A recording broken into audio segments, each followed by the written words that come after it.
ಆಚಾರ್ಯ ಪವನೋಸ್ಮಾಕಂ ಆಚಾರ್ಯಾಣಿ ಚ ಭಾರತೀ ದೇವೋ ನಾರಾಯಣ ಶ್ರೀಶಃ ದೇವಿ ಮಂಗಲದೇವತಾ ಯೋಂತ ಪ್ರವಿಶ್ಯ ಮಮ ವಾಚಮಿಮಾಂ ಪ್ರಸುಪ್ತಾಂ ಸಂಜೀವಯತ್ಯಖಿಲ ಶಕ್ತಿಧರ ಸ್ವಧಾಮ್ನ ಅನ್ಯಾಂಶ್ಚ ಹಸ್ತಚರಣ ಶ್ರವಣತ್ವಗಾದಿ ಪ್ರಣನ್ನಮೋ ಭಗವತೆ ಪುರುಷಾಯ ತುಭ್ಯಂ ಕೃಷ್ಣಾಯ ವಾಸುದೇವಾಯ ಹರೇ ಪರಮಾತ್ಮನೆ ಪ್ರಣತಕ್ಲೇಶನಾಶಾಯ ಗೋವಿಂದಾಯ ನಮೋ ನಮಃ. ಈ ದಿನ ಇಲ್ಲಿ ಸೇರಿದ ಭಾರತದ ವಿದೇಶದ ಬೇರೆ ಬೇರೆ ಭಾಗಗಳಿಂದ ಬಂದ ಎಲ್ಲ ಕೃಷ್ಣ ಭಕ್ತರಿಗೆ ನಮ್ಮ ಹೃತ್ಪೂರ್ವಕ ಸ್ವಾಗತ ಮತ್ತು ಅಭಿನಂದನೆ. To all the devotees, both from India and abroad, who have gathered here, my sincere blessings and also my greetings. ನೀವೆಲ್ಲ ಮಧ್ವಾಚಾರ್ಯರ ಕರ್ತವ್ಯ ಭೂಮಿ, ಕರ್ಮಭೂಮಿ. This particular place is the holy place where Lord Madhvacharya performed all his pastimes. ಅಂದು ಮತ್ತು ಕೃಷ್ಣನ ಪವಿತ್ರ ಸ್ಥಾನ. This is also the holy place of Lord Krishna. ಇಲ್ಲಿಗೆ ನೀವೆಲ್ಲರೂ ಕೂಡ ಭಕ್ತಿಯಿಂದ ಆಗಮಿಸಿದ್ದೀರಿ. ನಿಮ್ಮನ್ನೆಲ್ಲ ಕಂಡು ನಮಗೆ ಅತ್ಯಂತ ಸಂತೋಷವಾಗಿದೆ, ಮತ್ತಷ್ಟು ಸ್ಫೂರ್ತಿ ಬಂದಿದೆ. I am feeling very much happy and inspired to see that so many of you have all come here in this holy land of Lord Krishna. ಮಧ್ವಾಚಾರ್ಯರ ಸಿದ್ಧಾಂತ, ಚೈತನ್ಯ ಪ್ರಭುಗಳ ಸಿದ್ಧಾಂತ ಎರಡು ಬೇರೆ ಅಲ್ಲ, ಎರಡೂ ಒಂದೇ. There is no difference between the Siddhanta of Madhvacharya and also of Lord Chaitanya Mahaprabhu. Both are perfectly same. ಆದ್ದರಿಂದ ಕೃಷ್ಣ ಮಧ್ವಾಚಾರ್ಯರ ಸ್ಥಾನಕ್ಕೆ ನೀವೆಲ್ಲ ಬಂದದರಿಂದ ಮಧ್ವಾಚಾರ್ಯರು ಚೈತನ್ಯ ಪ್ರಭುಗಳು ಇಬ್ಬರು ಕೂಡ ಜೊತೆಗೆ ಸೇರಿದ ದಿನ ಎಂಬುದಾಗಿ ನಾನು ಭಾವಿಸ್ತೇನೆ. I feel it is like Madhvacharya and Lord Chaitanya have come together. That is the pleasure I am seeing by seeing all of you here. ಚೈತನ್ಯ ಪ್ರಭುಗಳ ಸಂದೇಶ ತೃಣಾದಪಿ ಸುನೀಚೇನ ತರೋರಪಿ ಸಹಿಷ್ಣುನ ಅಮಾನಿನ ಮಾನದೇನ ಕೀರ್ತನೀಯ ಸದಾಹರಿ. ನಾವು ಹುಲ್ಲುಗಿಂತಲೂ ಮತ್ತು ತಲೆಬಾಗಿಕೊಂಡು, ಅಂದರೆ ಅತ್ಯಂತ ವಿನೀತರಾಗಿ, ಹುಲ್ಲು ಬಹಳ ಕೆಳಗಿದೆ, ಅದಕ್ಕಿಂತಲೂ ನಾವು ಭಗವಂತನ ಭಕ್ತರು ಎಂಬುದಾಗಿ ಅಹಂಕಾರವಿಲ್ಲದೆ ವಿನಮ್ರರಾಗಿ ತರೋರಪಿ ಸಹಿಷ್ಣು, ಮರ ಎಲ್ಲವನ್ನು ಸಹಿಸಿಕೊಂಡಿರ್ತದೆ, ಅದೇನು ಕಷ್ಟ ಬರಲಿ ಎಲ್ಲವನ್ನು ಕೂಡ ಸಹಿಸಿಕೊಂಡು ಅಹಂಕಾರವಿಲ್ಲದೆ ಮತ್ತೊಬ್ಬರಿಗೆ ಗೌರವ ಕೊಟ್ಟು ಪರಮಾತ್ಮನ ಕೃಷ್ಣನ ಕೀರ್ತನೆ ಸದಾ ಮಾಡಬೇಕು. Lord Chaitanya's teachings in the Trinadapi verse, one should be really humbler than a blade of grass. We see the grass, but one should be humbler than that, and one should be extremely tolerant and offering all respects to other and expecting none in return. This is the only way one can live and glorify the Lord always. ಇಡೀ ಮಾನವ ಕುಲಕ್ಕೆ ಕೊಟ್ಟ ಸಂದೇಶ, ಭಗವಂತನ ಕೀರ್ತನೆ ಮಾಡಿ ಅಹಂಕಾರ ಬಿಡಿ, ಮತ್ತೊಬ್ಬರಿಗೆ ಗೌರವ ಕೊಡಿ ಮತ್ತು ಕಷ್ಟ ಸುಖಗಳನ್ನು ಎದುರಿಸಿಕೊಳ್ಳಿ. ಇದು ಜಗತ್ತಿಗೆ ಮಾನವ ಕುಲಕ್ಕೆ ಚೈತನ್ಯ ಪ್ರಭುಗಳು ಕೊಟ್ಟ ಸಂದೇಶ. This is Lord Chaitanya's message to the whole human beings all over, that take shelter of the holy name and purify your existence, tolerate everything, and in this way go ahead in life. ಚೈತನ್ಯ ಪ್ರಭುಗಳು ಎಲ್ಲರಿಗೂ ವೈಷ್ಣವ ದೀಕ್ಷೆ, ವೈಷ್ಣವ ದೀಕ್ಷೆಗೆ ಜಾತಿ ಕುಲ ವ್ಯತ್ಯಾಸ ಇಲ್ಲ. Chaitanya Mahaprabhu gave Vaishnava Diksha to everyone without discrimination between jati and kula. ಅದರಿಂದ ಇಡೀ ದೇಶದಲ್ಲಿ ದೊಡ್ಡ ಕ್ರಾಂತಿ. Therefore the whole country, there was a revolution created. ಮಧ್ವಾಚಾರ್ಯರು ಅದನ್ನೇ ಹೇಳಿದ್ದಾರೆ. Madhvacharya has said the same thing. ಯಾರು ವೈಷ್ಣವ ದೀಕ್ಷೆ ಪಡೀತಾರೆ ಅವರೆಲ್ಲ ಬ್ರಾಹ್ಮಣರಂತೆ, ಅದೇ ಅವರಿಗೆ ಯಾವ ಥರದ ಒಂದು ವ್ಯತ್ಯಾಸವಿಲ್ಲ, ಎಲ್ಲರನ್ನೂ ಕೃಷ್ಣ ಭಕ್ತರನ್ನು ವಿಷ್ಣು ಭಕ್ತರನ್ನು ಸಮಾನವಾಗಿ ನೋಡಬೇಕು ಎಂಬುದಾಗಿ ಮಧ್ವಾಚಾರ್ಯರೇ ಹೇಳಿದ್ದಾರೆ. Madhvacharya has very clearly said that anyone who has accepted the Vaishnava Diksha, worship of Vishnu and Krishna, there shouldn't be seen any discrimination amongst them. ಅಂತಹ ವೈಷ್ಣವ ದೀಕ್ಷೆಯನ್ನು ಎಲ್ಲರಿಗೂ ಕೂಡ ನೀಡಿ ಕೃಷ್ಣ ಭಕ್ತಿಯನ್ನು ಎಲ್ಲರಲ್ಲಿಯೂ ಕೂಡ ಜಾಗೃತಗೊಳಿಸಿದ ದೊಡ್ಡ ಮಹಾನ್ ವ್ಯಕ್ತಿ ಚೈತನ್ಯ ಪ್ರಭುಗಳು. Lord Chaitanya personified this particular instruction by accepting in his fold everyone and giving this Vaishnav Diksha. ಆ ಚೈತನ್ಯ ಪ್ರಭುಗಳ ಸಂದೇಶವನ್ನು ಬರೀ ಬಂಗಾಳದಲ್ಲೆಲ್ಲ, ಬರೀ ಭಾರತದಲ್ಲೆಲ್ಲ, ಇಡೀ ವಿಶ್ವದಲ್ಲಿ ಚೈತನ್ಯ ಪ್ರಭುಗಳ ಸಂದೇಶವನ್ನು ಮುಟ್ಟಿಸಿದ ಮಹಾವ್ಯಕ್ತಿ ಎಂದರೆ ಪ್ರಭುಪಾದರು. The personality who made Chaitanya Mahaprabhu's instruction not only in Bengal, not only in India, but throughout the world, that greatest personality was Srila Prabhupada.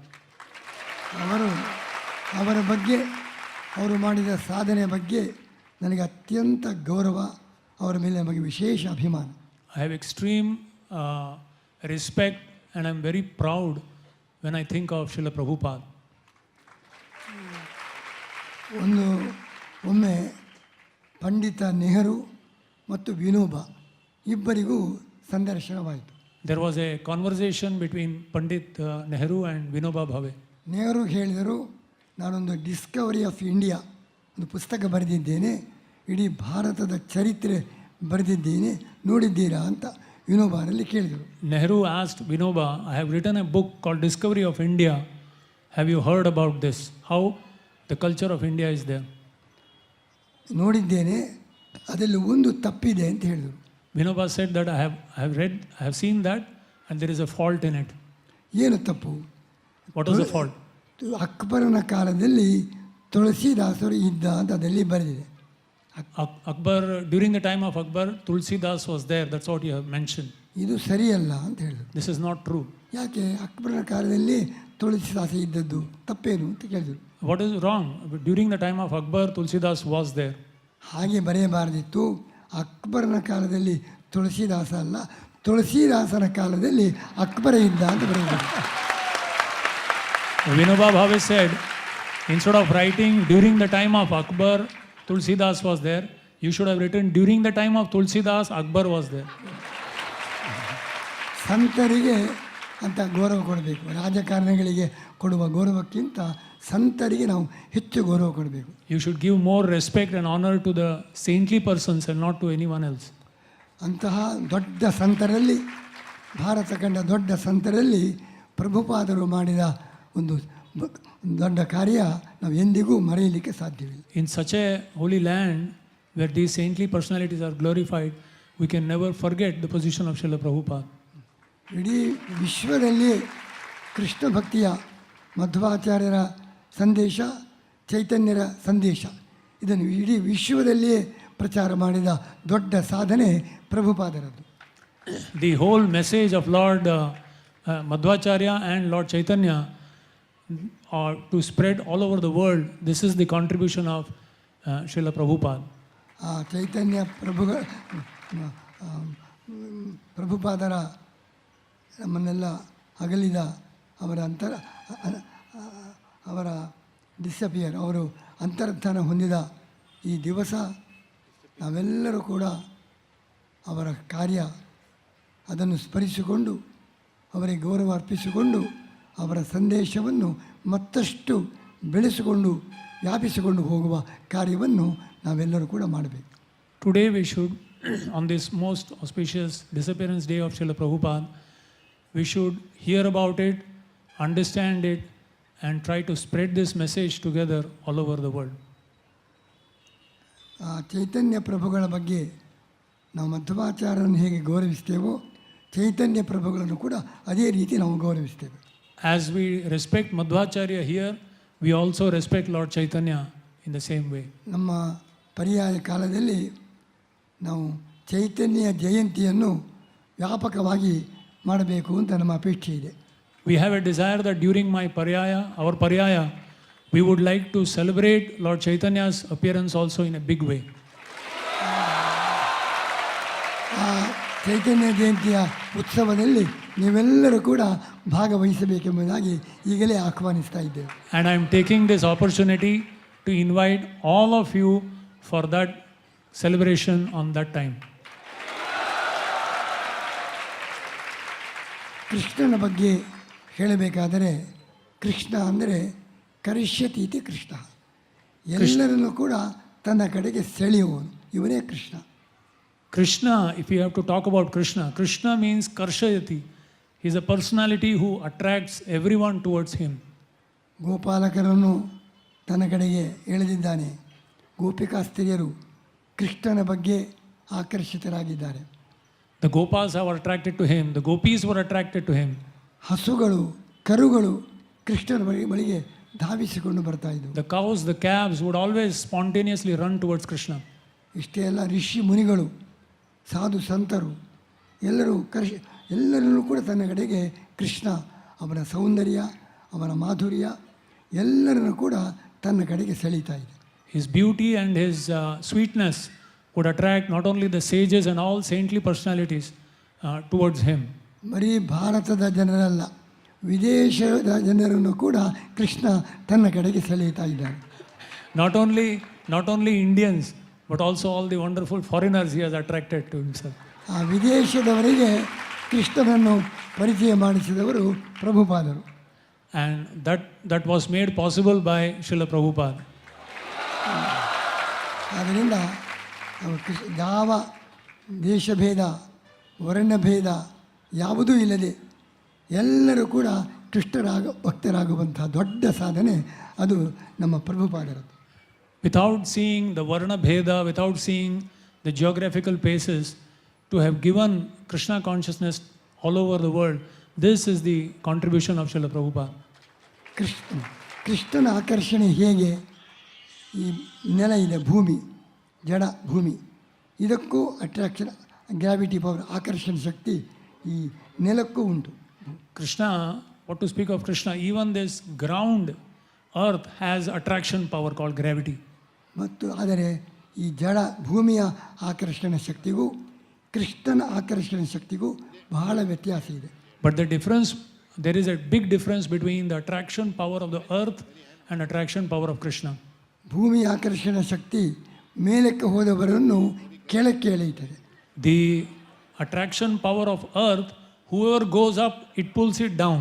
ಕೃಷ್ಣನ ಆಕರ್ಷಣ ಶಕ್ತಿ ಕೆಳಕ್ಕೆ ಬಿದ್ದವರನ್ನೆಲ್ಲ ಮೇಲಕ್ಕೆ ಎತ್ತು ಹಾಕುತ್ತದೆ. But Krishna's attractive power is whoever has fallen, he picks them up. ಅಂತ ಕೃಷ್ಣ ನಮ್ಮನ್ನೆಲ್ಲ ಸೇರಿಸಿದ್ದಾನೆ. ಇವತ್ತು ಇಷ್ಟು ಮಂದಿ ಜೊತೆಗೆ ಸೇರಿಸಲಿಕ್ಕೆ ಆ ಕೃಷ್ಣನ ಆಕರ್ಷಣ ಶಕ್ತಿಯೇ ಕಾರಣ. It is just the attraction of Krishna that has brought so many people here today. ಈ ಒಂದು ಸಂಬಂಧ ನಮಗೆ ಬಾಂಧವ ವಿಷ್ಣು ಭಕ್ತ, ಪ್ರಪಂಚದ ಎಲ್ಲ ವಿಷ್ಣು ಭಕ್ತರು ನಾವು ಬಂಧುಗಳು, ಸಹೋದರರು ಎಂಬ ಭಾವನೆ ನಮ್ಮಲ್ಲಿ ಬೆಳೆಯಬೇಕು. Let this feeling that Bandhava Vishnu Bhakta, all the Vaishnavas are one, let this feeling arise amongst us. ಅಂಥ ಸಂಬಂಧ, ಆ ಭ್ರಾತೃಭಾವ ನಮ್ಮಲ್ಲಿ ಎಲ್ಲ ನಿರಂತರ ಬೆಳೆದು ನಾವೆಲ್ಲರೂ ಕೂಡ ಆ ಭಗವಂತನ ಕೃಷ್ಣನ ಅನುಗ್ರಹಕ್ಕೆ ಪಾತ್ರರಾಗೋಣ. Let that brotherhood and let that connection be established amongst all of us, and let us share this with others also. ಒಮ್ಮೆ ಗೋಪಿಕಾಸ್ತ್ರೀಯರು ಕೃಷ್ಣನ ಬಳಿಗೆ ಅವನ ವೇಣುನಾದ, ಕೊಳಲು ಗಾನ ಕೇಳಿ ಆಕರ್ಷಿತರಾಗಿ ಕೃಷ್ಣನ ಕಡೆಗೆ ಧಾವಿಸಿ ಬಂದರು. One time all the gopis were attracted very much to the flute playing of Krishna and they started running towards him. ಇದು ಭಾಗವತದ ಕಥೆ. This is in the Bhagavatam. Krishna ಹೇಳ್ತಾನೆ, ಇಲ್ಲಿ ಯಾಕೆ ಬಂದಿರಿ? ಹೋಗಿ ನಿಮ್ಮ ಮನೆಯಲ್ಲಿ ತಂದೆ ಇದ್ದಾರೆ, ತಾಯಿ ಇದ್ದಾರೆ, ಮಕ್ಕಳು, ಅಲ್ಲಿ ಹೋಗಿ. Krishna said, why have you come here? Go back to your parents, your husband and wife, and family members. ಆಗ ಗೋಪಿಕಾಸ್ತ್ರೀಯರು ಉತ್ತರಿಸಿದರು, ಮನೆಯಲ್ಲಿ ತಂದೆ ತಾಯಿ ಗಂಡ ಎಲ್ಲ ಇದ್ದಾರೆ, ಆದರೆ ಯಾರು ಗಂಡ? ಈ ಜನ್ಮದ ತಂದೆ ಬೇರೆ, ಮುಂದಿನ ಜನ್ಮಕ್ಕೆ ಮತ್ತೊಬ್ಬ ತಂದೆ. Then the Gopikas said, which father are you talking about? Which husband? In every life we have had husbands and fathers. ಒಂದೊಂದು ಜನ್ಮಕ್ಕೆ ತಂದೆ ತಾಯಿ ಎಲ್ಲ ಬದಲಾಗ್ತಾರೆ. Every life we keep changing these personalities. ಅದು ಯಾವ ಜನ್ಮದ ತಂದೆ ಬಳಿಗೆ ಹೋಗಲಿ, which parent should I go back to? Krishna ಜನ್ಮದಲ್ಲಿ ಬದಲಾಗುವುದಿಲ್ಲ. ಎಲ್ಲ ಜನ್ಮದಲ್ಲಿ ಒಬ್ಬನೇ ಕೃಷ್ಣ, ಇವರೆಲ್ಲ ಬದಲಾಗ್ತಾರೆ. All others keep changing, but there is one personality who never changes, and that is you, Krishna. ಆದ್ದರಿಂದ ಇಷ್ಟೇ ಅಲ್ಲ, ತಂದೆ, ಅವನು ತಂದೆಯಾಗಿ ನಮಗೆ ಉಪಕಾರ ಮಾಡ್ತಾನೆ.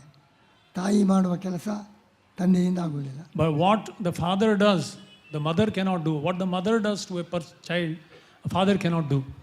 ಒಬ್ಬೊಬ್ಬರಿಗೆ ಒಂದೊಂದೇ ಕೆಪಾಸಿಟಿಯಿಂದ ನಮಗೆ ಉಪಕಾರ ಮಾಡ್ತಾನೆ. Each one has its own capacity to serve.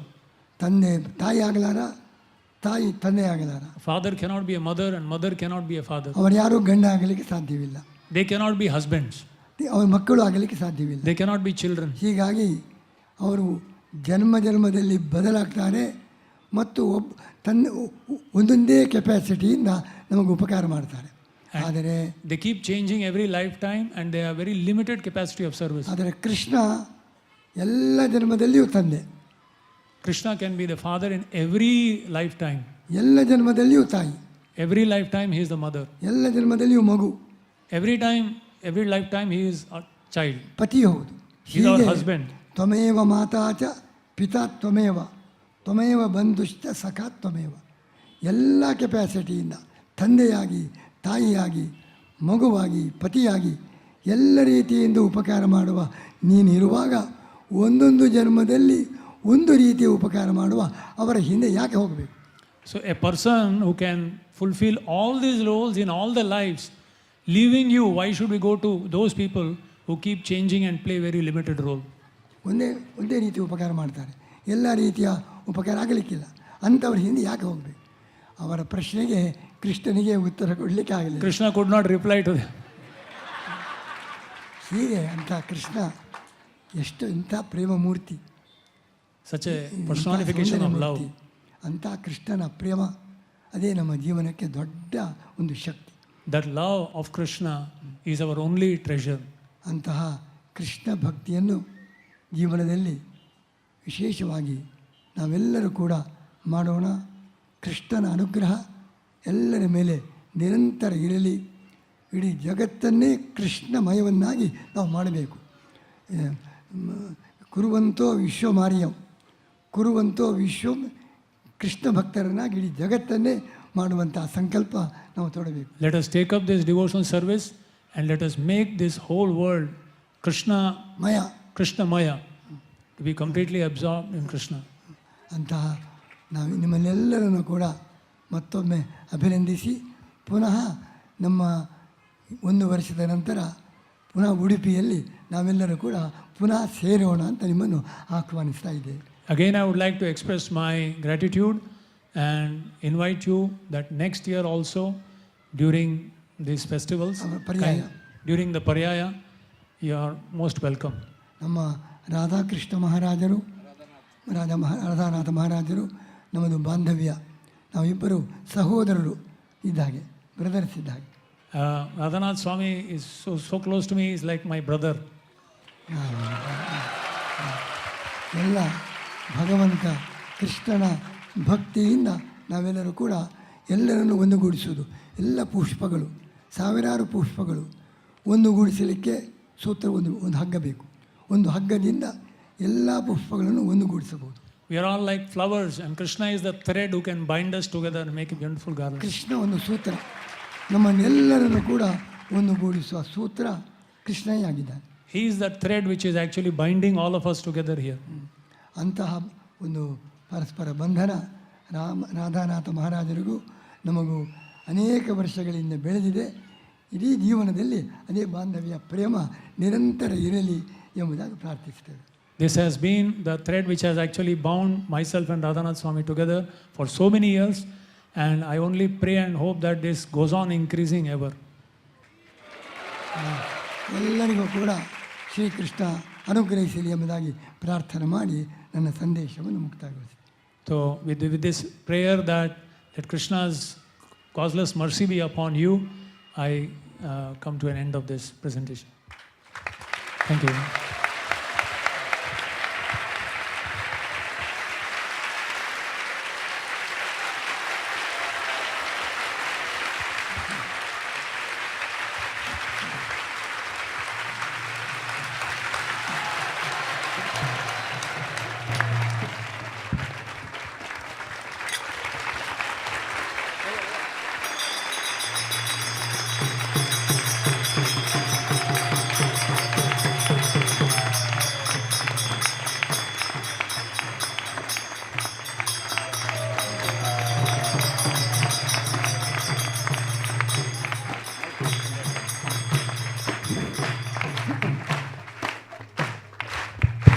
ಒಂದು ಮಾತು, ನಮ್ಮ ಇದೆಲ್ಲ ಈ ಬಾಂಧವ್ಯ ಬೆಳೆಸಲಿಕ್ಕೆ ಮುಖ್ಯ ಪಾತ್ರ ನಮ್ಮ ಭಕ್ತರಾದ ಆಳ್ವ ಅವರದ್ದು.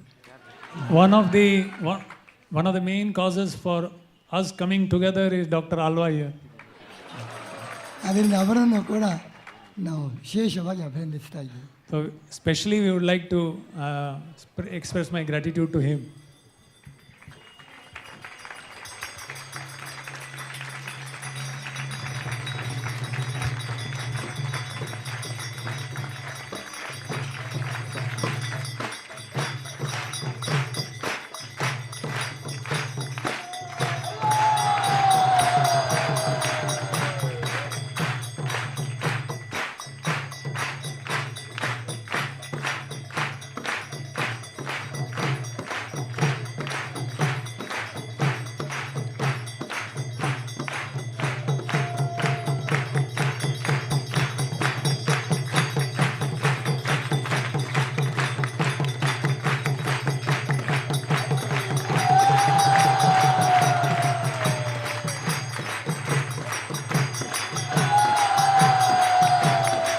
This is the beautiful Murti of Udupi Krishna being presented to Maharaj.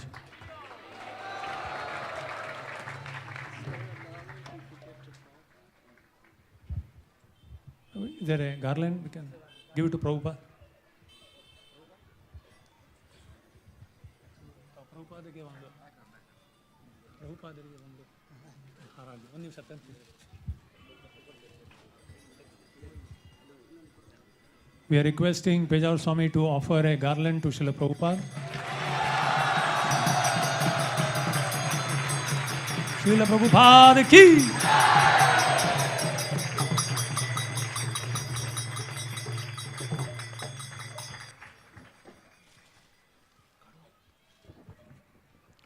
His Holiness Srila Vishvesha Tirth Swami Maharaj ki!